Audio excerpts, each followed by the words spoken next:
ತಿಳಿಸ್ತೇನೆ. ಇನ್ನು ಕರ್ನಾಟಕ ರಾಜ್ಯಕ್ಕೆ ಸಂಬಂಧಪಟ್ಟಂತೆ ಏನು ಪಕ್ಷಪಾತಿತನವನ್ನು ಮುಖ್ಯಮಂತ್ರಿಗಳು ಮಾಡ್ತಾ ಇದ್ದಾರೆ, ಜಾತಿಯ ವಿಷಬೀಜವನ್ನು ಬಿತ್ತಕ್ಕಂಥ ಕೆಲಸವನ್ನು ಮುಖ್ಯಮಂತ್ರಿಗಳು ಮತ್ತು ಕರ್ನಾಟಕ ಸರ್ಕಾರ ಮಾಡ್ತಾ ಇದೆ.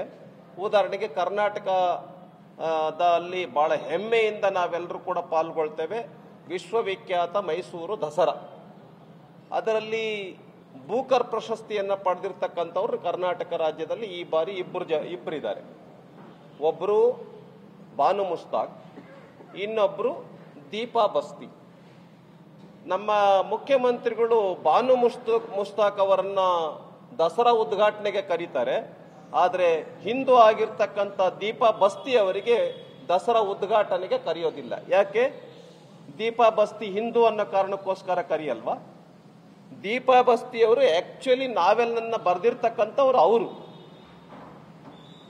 ಮೇನ್ ಆ ಒಂದು ಬೂಕರ್ ಪ್ರಶಸ್ತಿ ಬರೋದಕ್ಕೆ ಮುಖ್ಯ ಕಾರಣನೇ, ಪ್ರಪ್ರಥಮವಾಗಿರ್ತಕ್ಕಂಥ ಕಾರಣನೇ ದೀಪಾ ಬಸ್ತಿ ಅವರು, ಕೊಡಗಿನ ಮಹಿಳೆ.